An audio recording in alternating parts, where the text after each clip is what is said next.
आपके पास 5 थ्योरीज हैं जो आपको अल्जाइमर्स की तरफ ले जाएंगी। पहली theory is the amyloid cascade theory. अच्छा जी, आपके ब्रेन में अल्टीमेटली हम लोग क्या पढ़ने वाले हैं कि कुछ एबनॉर्मल प्रोटीन्स हैं जो एग्रीगेट कर जाएंगी। सबसे पहले तो ये प्रोटीन्स जो होंगी उसकी होगी मिसफोल्डिंग। मिसफोल्डिंग होने के बाद ये एग्रीगेट कर जाएंगी, यानी कि इकट्ठी हो जाएंगी। मोर प्रिसाइजली कहाँ पे इकट्ठी हो जाएंगी? आपके न्यूरॉन्स के दरमियान। जब न्यूरॉन्स के दरमियान आ गई तो कम्युनिकेशन में प्रॉब्लम होगा, तो आपकी मेमोरी अफेक्ट होगी। अब ये 5 की 5 थेरीज आर इम्पॉर्टेंट। पहली थेरी जो हम लोग पढ़ने जा रहे हैं that is amyloid cascade theory. Okay, आपके पास आपकी ह्यूमन बॉडी के अंदर you have a gene. Gene का नाम आपके नोट्स के अंदर मेंशन है, that is amyloid beta precursor protein, that is APP। अब ये बच्चों आपके पास जीन है, जीन ने डेफिनेटली कोडिंग करनी है। कोडिंग किसके लिए करनी है? प्रोटीन्स के लिए करनी है। अब आपके पास ये जो जीन है, अब ये करेगा क्या? जीन ने क्या करना है? प्रोटीन्स बनानी है, एंजाइम्स बनाने हैं, और एंजाइम्स ने क्या करना है? कोई एक्शन परफॉर्म करना है। ठीक है, अब इस एक्शन को हम कहेंगे that will be protease action. ठीक है, अब कौन सा एक्शन होगा? Protease action. और ये एक्शन अब्रप्टली कंजेक्टिवली होता जाएगा। ठीक है, यानी कि तेजी से ये एक्शन होता जाएगा, कंजेक्टिव ये एक्शन होगा। और कौन से एंजाइम्स ज़ाहिर प्रोटीएस एक्टिविटी परफॉर्म करेंगे? आपके पास 2 एंजाइम्स की कैटेगरीज हैं। The first category is the beta secretase. ठीक है, कौन से एंजाइम्स एक परफॉर्म करेंगे? Beta secretase. Okay, beta secretase 1, और इसको एब्रीवेट कैसे किया गया है? BACE1। ओके, अब दूसरे एंजाइम्स का कॉम्प्लेक्स कौन सा है जो प्रोटीएसेस एक्शन परफॉर्म करेगा? That is the gamma secretase complex. अब ये कॉम्प्लेक्स है तो इसके अंदर डिफरेंट एंजाइम्स आएंगे ना। ओके, अब इसकी आपके पास बच्चों जो एग्जांपल्स इधर मेंशन है दैट इज दी नाइकेस्ट्रिन।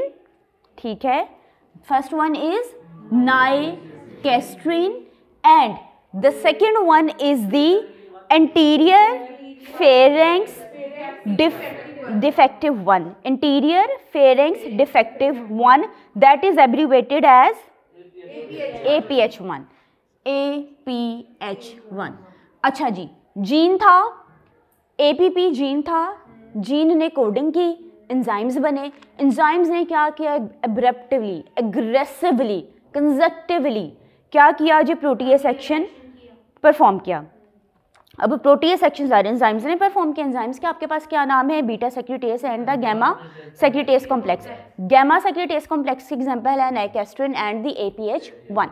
अब इनके जी इस एक्शन की वजह से क्या होगा कि प्रोटीएसेस एक्शन होगा, प्रोटीन्स टूटेंगी, प्रोटीन्स की मिसफोल्डिंग होगी, और अल्टीमेटली आपके पास एक प्रोडक्ट बनेगी जो आपको आहिस्ता आहिस्ता अल्जाइमर्स की तरफ लेकर जाएगी। ओके, अब इस एंजाइम के प्रोटीएसेस एक्शन की वजह से क्या हुआ? आपके ब्रेन के अंदर एमिलॉइड बीटा पेप्टाइड्स बनना शुरू हो गए। इसने किस चीज़ की फॉर्मेशन कर दी? Amyloid beta peptides. Okay, amyloid beta peptides जो कि फ़िलहाल एक मोनोमर है। ठीक है, फ़िलहाल ये एक मोनोमर है। इस मोनोमर की एग्जाम्पल जो आपको हर बुक में मिलेगी दैट विल बी Aβ42। अच्छा, अब मोनोमर बन गया, ज़ाहिर अब मोनोमर ना आगे कोई कन्वर्जन होगी तो एक एग्रीगेट बनेगा ना। अब इसके ऊपर आई बच्चों आपके पास इसकी हुई कॉन्फर्मेशनल चेंजेस इसके अंदर आई, और अब ये अल्टीमेटली कन्वर्ट कर जाएगा इनटू ओलिगोमर। ओके, अब ओलिगोमर जैसा आपके पास बायोकेमिस्ट्री वाला कॉन्सेप्ट है, ओलिगोमर के अंदर कितने यूनिट्स होते हैं?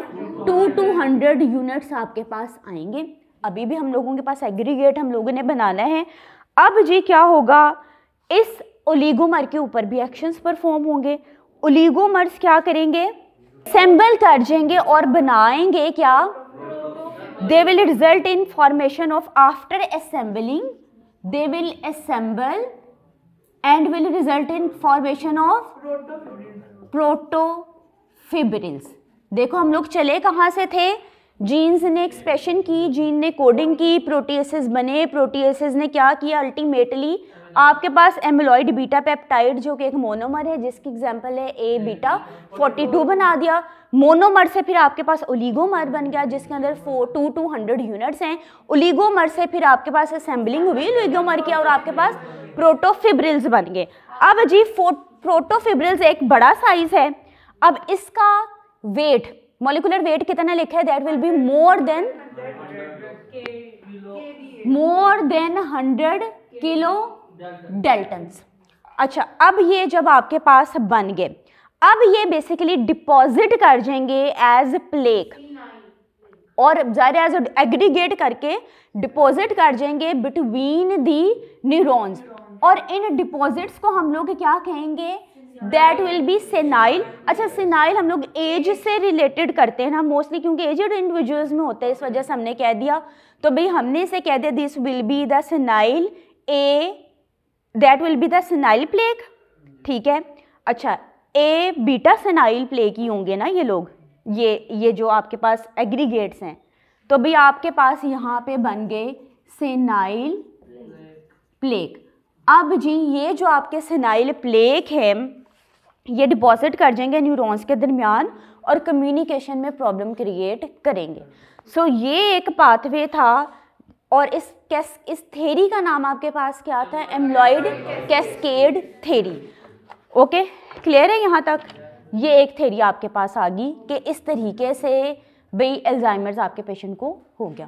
क्लियर, हाँ, जिसमें से एक हम लोगों ने अभी डिस्कस किया ओलिगोमर। देखो पहले मोनोमर था, मोनोमर्स जुड़े, कॉन्फर्मेशनल चेंजेस आई और जुड़ के उन्होंने क्या बना दिया, ओलिगोमर। ओलिगोमर फिर जुड़े, फिर असेंबल हुए, इन्होंने प्रोटोफिब्रिल्स बना दिए, यानी कि एग्रीगेट्स बनाते गए। ये वो एग्रीगेट्स बना दिए जो हमें रिक्वायर्ड नहीं है। क्लियर।